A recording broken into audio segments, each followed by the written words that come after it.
Hello everyone and welcome to this week's episode of Wight Wanderer. I'm Jack and today, atypically, I am not introducing this video to camera.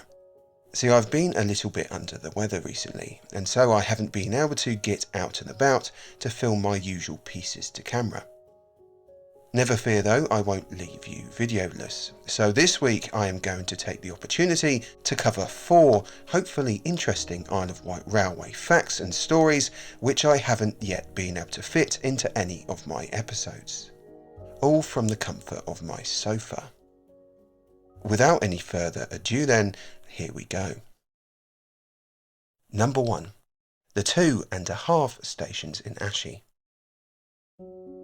Ashey has been getting a lot of press recently, mainly due to the station, after many years in private ownership, finding its way into the hands of the Isle of Wight Steam Railway, and they have many exciting plans for its future.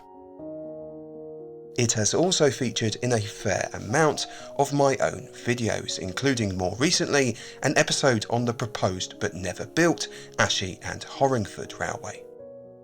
In a couple of these previous videos I have also mentioned that Ashey once had a branch line, opened in 1875, serving a quarry dug into the side of the Down. Later on this spur of line also played host to another station, one serving the once great Ashey horse races and steeplechase. The station, known simply as Ashey Racecourse, was thought to have been nothing more than a simple wooden platform.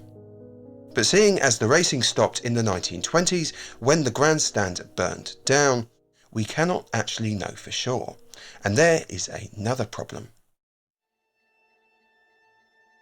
See, though some sources suggest that a platform existed on this site, others state that this wasn't the case at all. And instead the train carriages were simply parked up the branch line by the Grandstand, supplying first-class comfort to the wealthiest of visitors, without them having to leave the luxury of their compartment and mingle with the lower masses. Some say yes, some say no. So let's split the vote down the middle then, and call it half a station. But wait, there is more. Believe it or not, the sleepy hamlet of Ashey actually had another station, one situated on the other side of the summit at Deacon's Lane Bridge. What do we know about it then? Well, not much.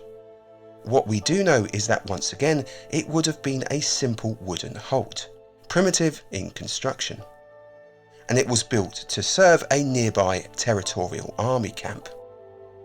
And that's it. No records of how long it was in use or when it was demolished. In fact, we don't even know which side of the bridge it was actually on, as no traces are left and no photographs are known to exist. But what this does mean is that by our crude counting system, Ashey, throughout its railway history, had 2.5 stations. Number 2. The Ghost Tunnel under Honeyhill.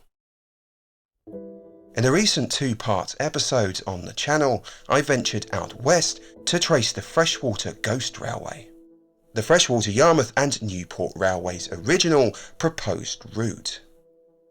This was their 1880 plan and was to terminate at Blackbridge and also feature a branch line to Tottenham Bay. A little under a decade though down the line, when the railway actually materialised, money woes and land purchasing barmies forced the company to compromise.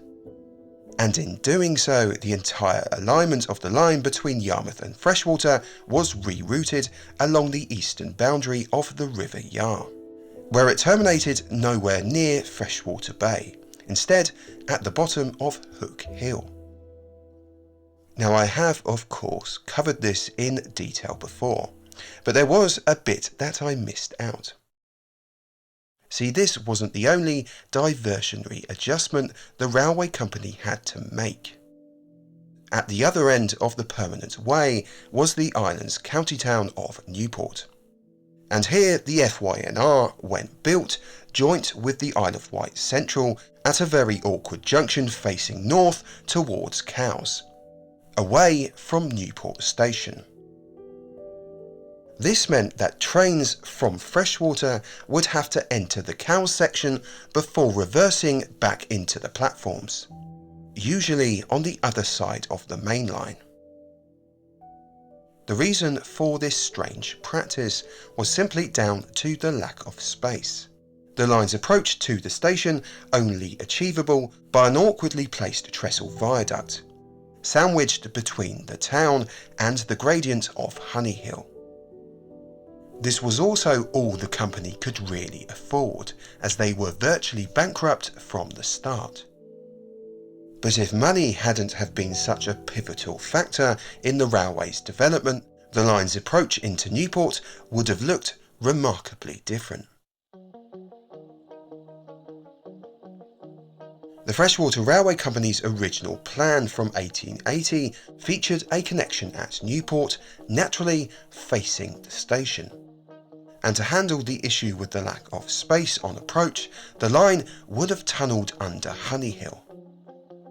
This tunnel would have been a feat of engineering and rather extensive in length.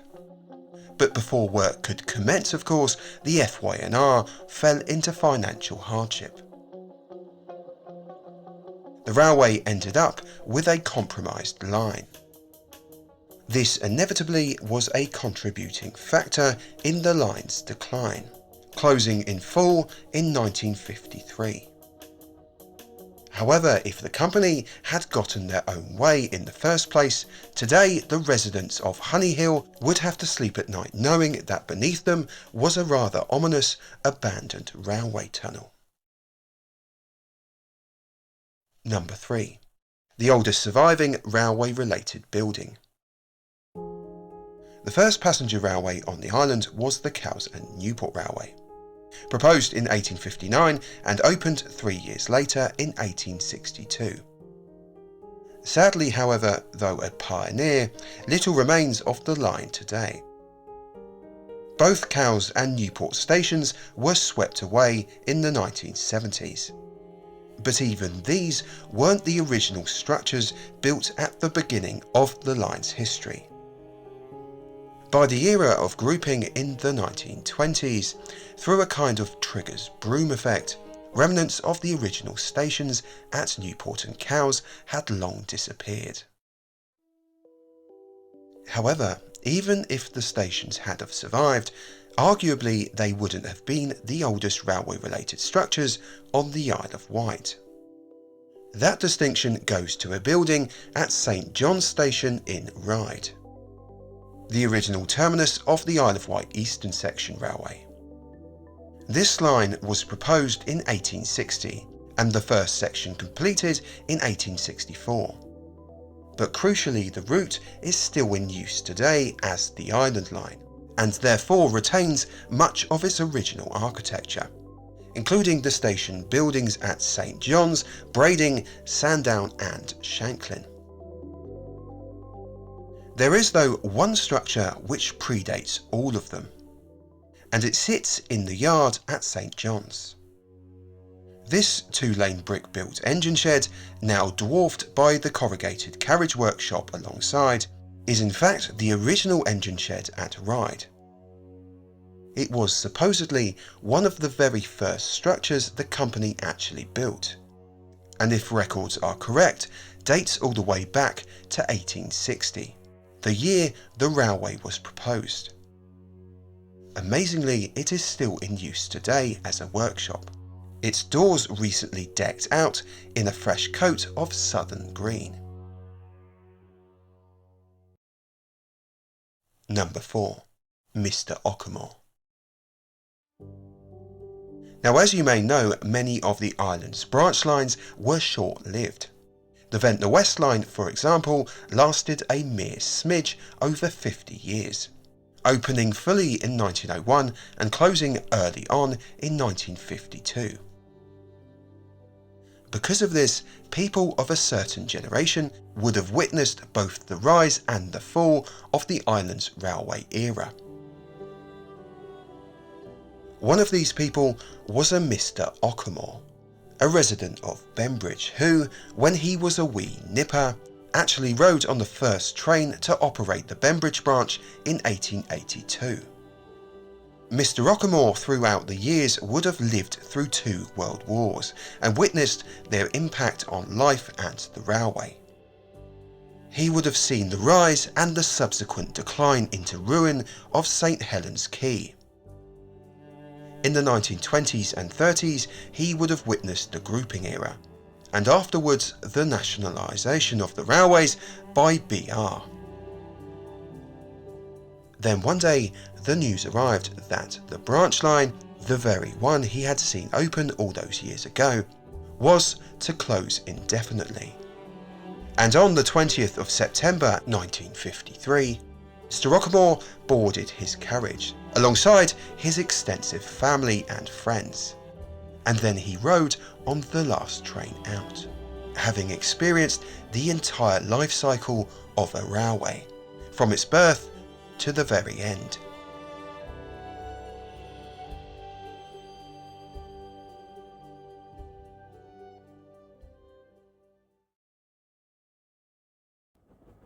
There we are then, 4 little known facts about the Isle of Wight railways.